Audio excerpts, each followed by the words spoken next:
Hey everybody, this is Mike Van Meter, and welcome to the Recovery is Possible podcast. And I want to thank you for joining me, and you can reach us at our Facebook site, which is also called Recovery is Possible, or our website, which is vanmeterwellnesssolutions.com. And this podcast exists to educate the public about addiction, remove the stigma associated with addiction, and offer help and support to those suffering from addiction.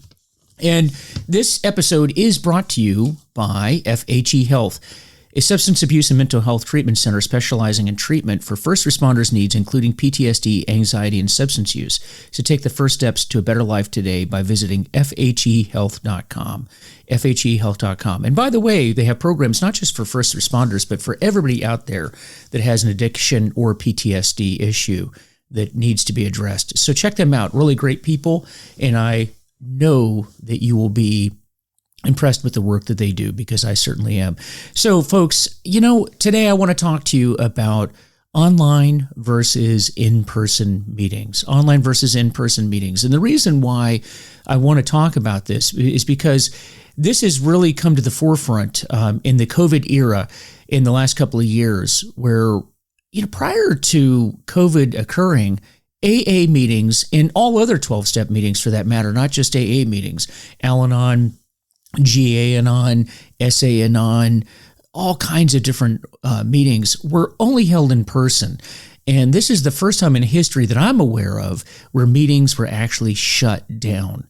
And this was devastating to the recovery community. And I can tell you that as the years go on and researchers go back and look at this period of history, we're going to find that there was just a tremendous amount of damage done to the community as a result of shutting down these meetings. And ironically, liquor stores were kept open across the country, but yet AA meetings were shut down. And that'll be another issue for another day, another topic for another day. But I'm just telling you that I know that researchers down the road are going to look at this, and it's going to be a very, very dark time indeed. But going back to the topic for today, the topic is online versus in-person meetings, because the one thing that COVID did was introduce a lot of us to Zoom, WebEx, FaceTime, all these different technologies that were there before, but many of us, I know I certainly was not aware of, or was aware of it but didn't utilize it. I just didn't need to, because everything was done in person. And this was the first time in history where that could not happen. And initially, I know the meetings that I was going to just didn't happen. There just were no meetings whatsoever. So that disrupted your program.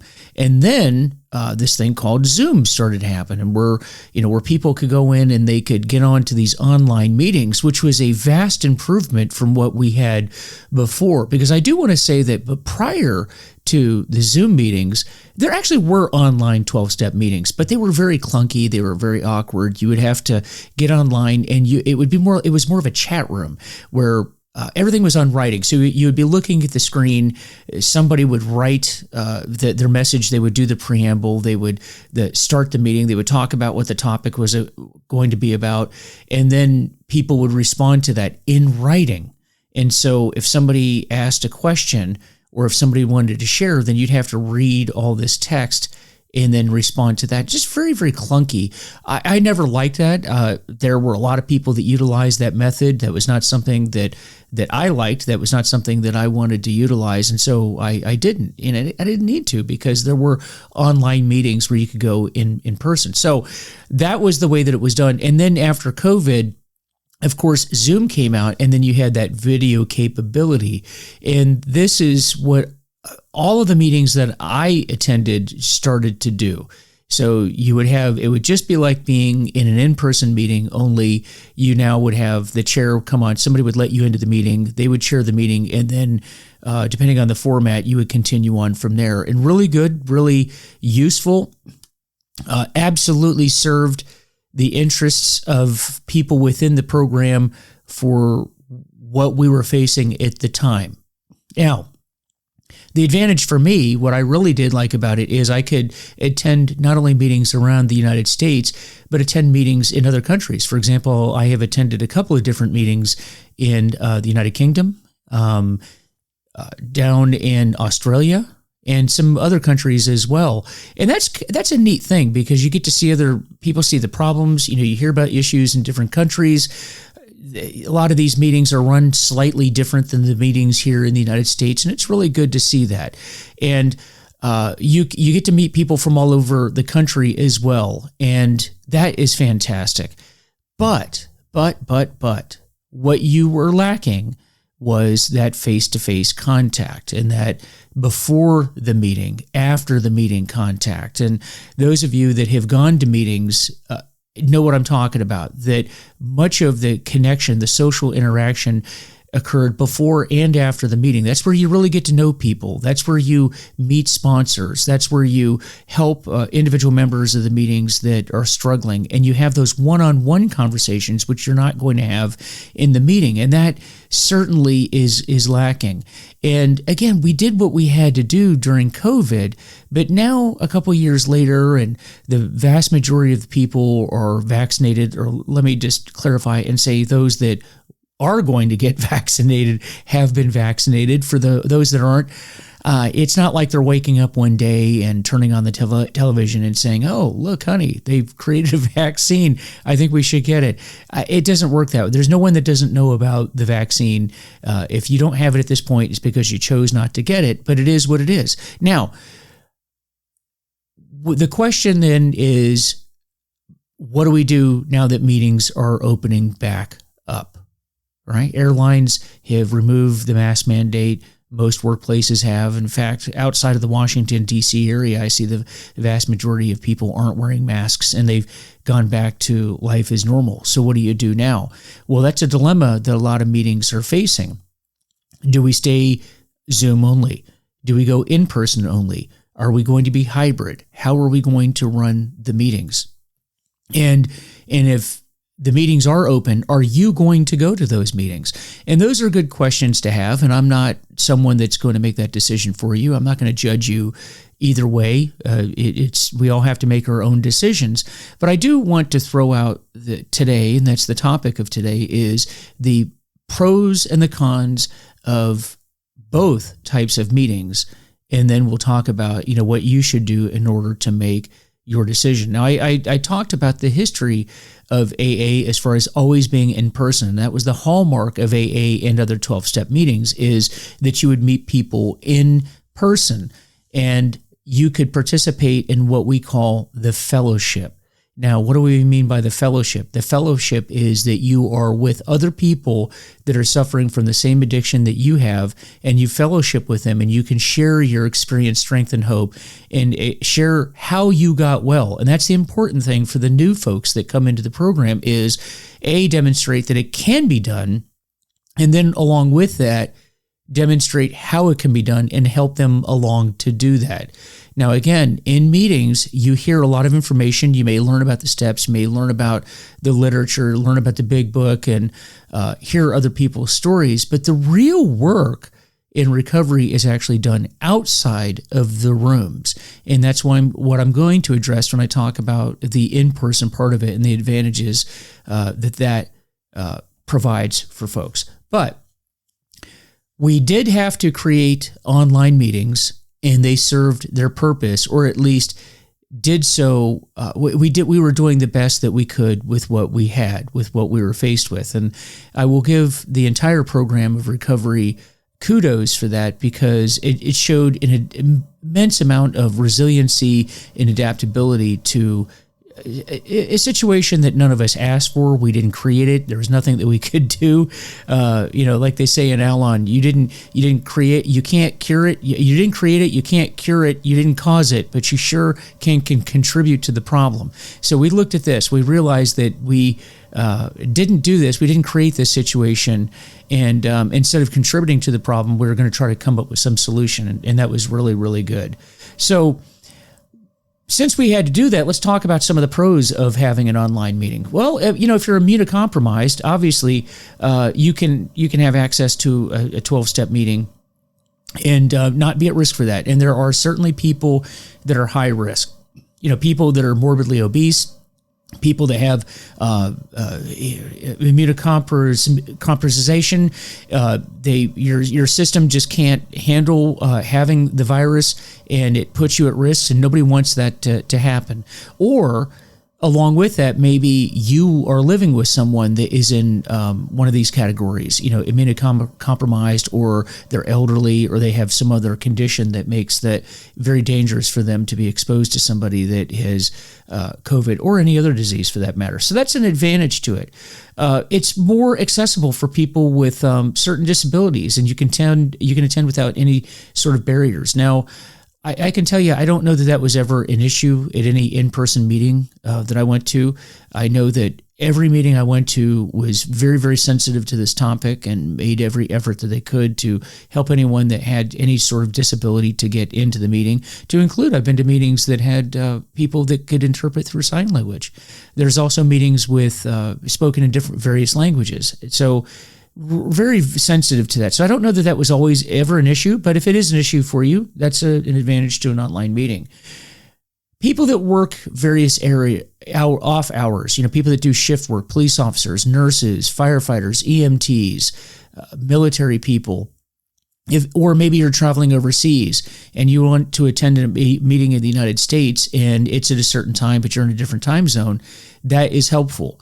So that is an advantage that you can travel, and I've done that. I've been on the road before for work, and I've traveled around the country, and I still wanted to be at my home group meeting or some other meeting, and I was still able to attend. That's probably the biggest advantage for me, is the fact that I can attend a meeting in another state, one of my regular meetings, and I'm in another state traveling, and I can still get there. Or if I'm sick, not even just with COVID, but I mean just sick, period. It used to be if you were sick, you weren't attending a meeting, but now you can by doing that online, and that's fantastic. I talked about having a community of people all over the world, and that's very interesting and helpful.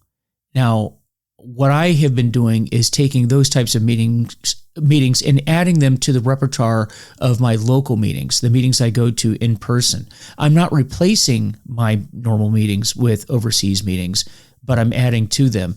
And it is interesting just to hear how you get the different perspectives from people around the world rather. And they're more convenient. So no matter where you are, you can have access to them as long as you have access to the internet. You can be in your car and listen to it. I wouldn't recommend doing the video, but you can listen to it in the car. And if you're running someplace, or again in the old days when you were going in person, if you were late, maybe you just weren't going to go to the meeting. But now you can listen to it as long as you have the internet. Now, there is also the possibility of having more anonymity at an online meeting, meaning if you're attending a meeting that is in another state on the other side of the world, of course, you're not going to run into anyone that you know. So if that's an issue for you, then that's an option.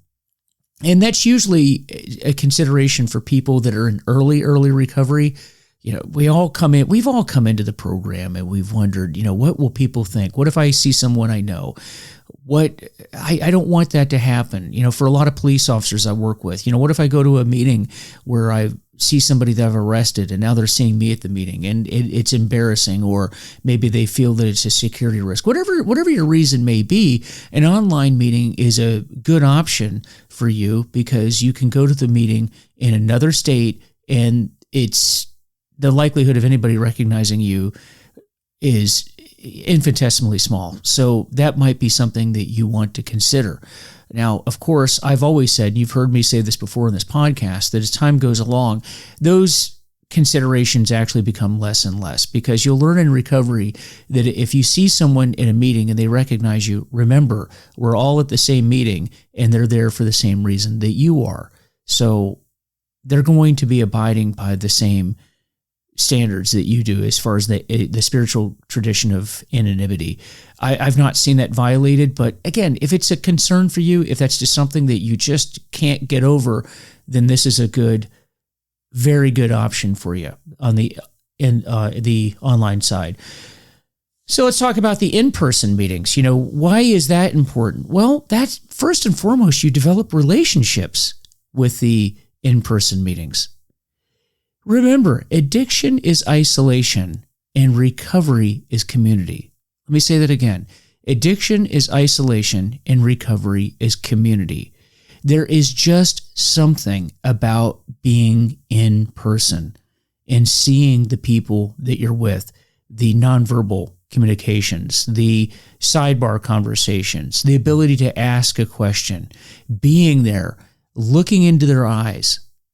And if you think that that doesn't matter, well, then think about the educational system in the United States and worldwide for that matter during these lockdowns. It's indisputable that our children have suffered because they've been learning online. How many of you look at online college degrees the same way that you do in-person college degrees? I mean, face it, a lot of people don't look at going to college online as being quite the same as going to college in person. Now, I'm not here to say whether that's a good or a bad thing. I'm just telling you, I know that that's how people feel about it. They don't really look at doing things online as being as rigorous as doing it in person. Well, the same thing applies with AA. There's just something about being in that meeting, being present, taking the effort to get there, spending the time. Most of us aren't going to be on our phone or distracted by something else. You're going to be more likely to pay attention to what is going on inside that meeting if you are there in person. And, it's easier to stay focused and engaged in the conversation that's going on. How many of you, and I'll raise my hand too in this because I know I do this, when you're on an online meeting, a Zoom meeting or a WebEx meeting, how many of you are actually reading other things, reading the internet, checking your emails, going into some other application for whatever reason, and you're distracted. So you're listening to the meeting, but you're always also doing something else. Some people watch TV. I know some people have told me that they sit and they watch sports games, athletics, while they're on meetings. Okay, we tend to be distracted. Maybe you're on your phone while you're also in the Zoom meeting. Well, the likelihood of you doing that in an in-person meeting is a lot less. There just is a tendency to, not that you can't be on your phone when you're in a meeting. I mean, that is certainly the case, but it is less likely. It is less likely to happen. Now, another reason why you want to be in an in-person meeting is that's where you meet sponsors. And for those of you that are new to the program, sponsorship is key, meaning being with someone and getting from that. And a sponsor is going to be a mentor of sorts that is going to walk you through the program and help you in the program and teach you about recovery. And that's what you want. Well, where do you meet sponsors? You meet them in person. Not that you can't meet them online. You can meet them online. But getting in and talking to people in person is just so much more effective than meeting them online. And that's what you want to do. Also, by being in person, you get to see other people in recovery, and not just sponsors and not just the chair of the meeting, but other people in the meeting. You are there. You get to see them. You get to hear their stories. You get to talk to them after the meeting and share your experience, and you can hear their experiences. And that is vitally, vitally important. And I'm a real big proponent of being in person. Because another thing that is important is it's more likely that you're going to be held accountable for your actions. If you say something in a meeting that's of concern, the likelihood of somebody coming up to you afterwards and saying, "Hey, look, I'd like to talk to you about something that you mentioned tonight, and let me just, if you don't mind, let me share with you my experience in that particular area, and maybe you can get redirected and they can steer you away from danger zones that maybe you don't see." And that's part of recovery. That's part of being in meetings, is having other people help you and hold you accountable for what it is that you're doing.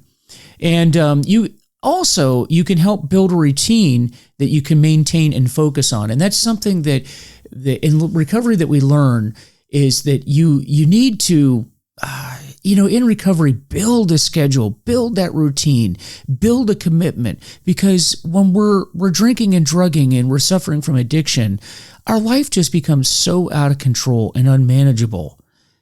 We don't get up on time. Maybe you don't go to work at all. Maybe not showing up to work on time. You're not getting meeting deadlines. You're really just kind of all over the place. And when we come into recovery, we want to be held accountable. We want to have a schedule. We want to have commitments, because that's what we need in every other part of our life.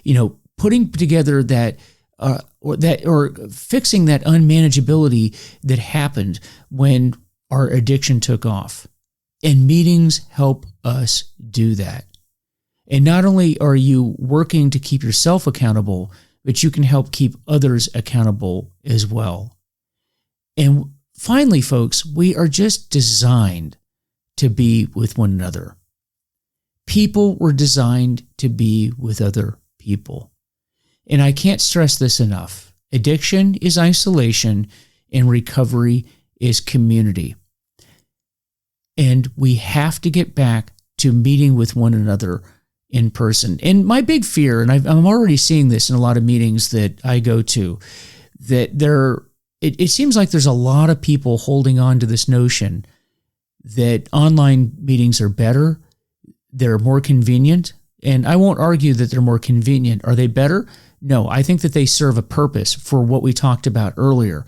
But I'm just going to go out on a limb here and say that I think doing these things in person is the better way to do it. If you have an option between the two, I would go to an in-person meeting. I absolutely would. But there are a lot of people that aren't doing so. Now, I know that there are people out there that do have legitimate, serious concerns about COVID infection and infection from other diseases. I understand that. But you need to ask yourself, are you one of those people? And are you doing that fear that you have of going to the meeting, is it applied to every other aspect of your life? And what I mean by that is, are you going into the workplace without questions? Are you going shopping? Are you going to the mall? Are you going to dinner? Are you going to the gym? Are you doing everything else normally again in your life except for going to your 12-step meeting? Because I have to tell you, I know a lot of people that are in that category. They've just become accustomed to doing the online meetings rather, and it has gotten to the point where I just don't want to get dressed, and I don't want to drive down the street, or I don't want to drive 30 minutes to go to a meeting. I just don't want to do that. It's not convenient. Now, if you're new, I can tell you that that's a disadvantage for you because you're not learning the program the way that you could. You're not fellowshipping with people the way that you should. You are depriving yourself of learning about recovery the best way and learning the important principles of recovery, and that is that we all get sober together. We all do this together in person.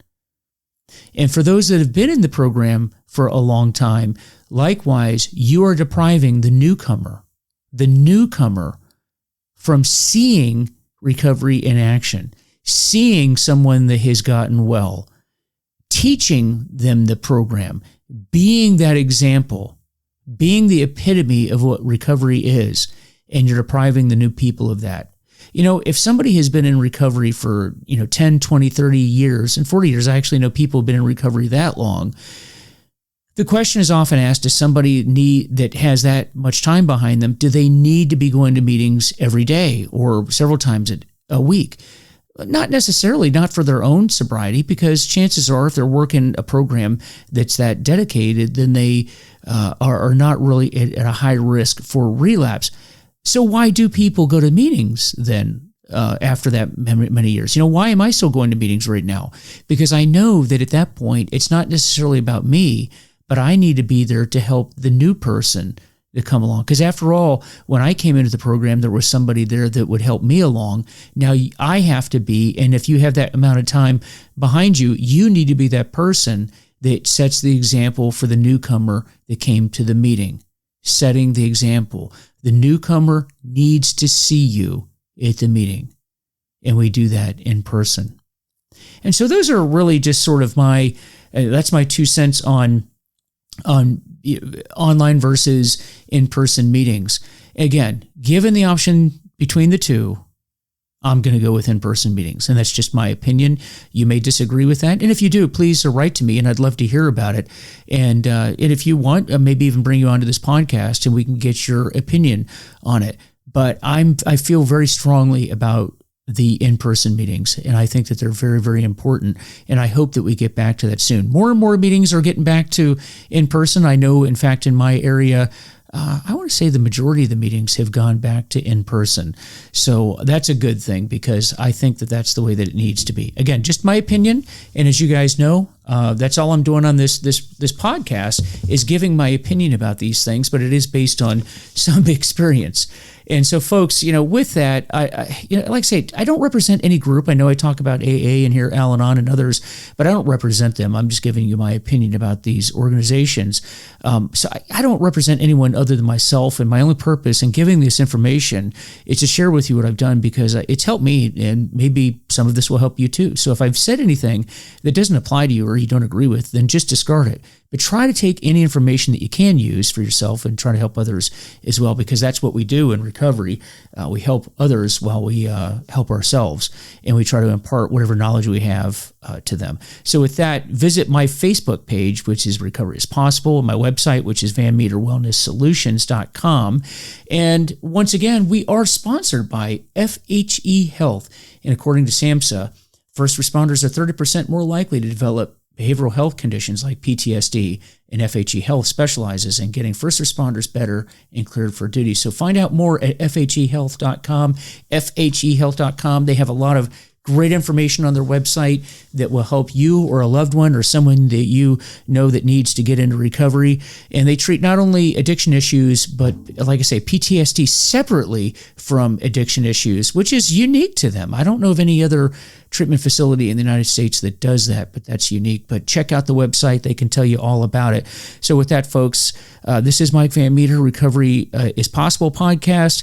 You know what? I really enjoyed talking with you guys today. I hope and pray that this information is helpful for you, and love to hear from you and hear your thoughts, because I'd love to have a discussion with you. And we will be seeing you guys next time. And you take care.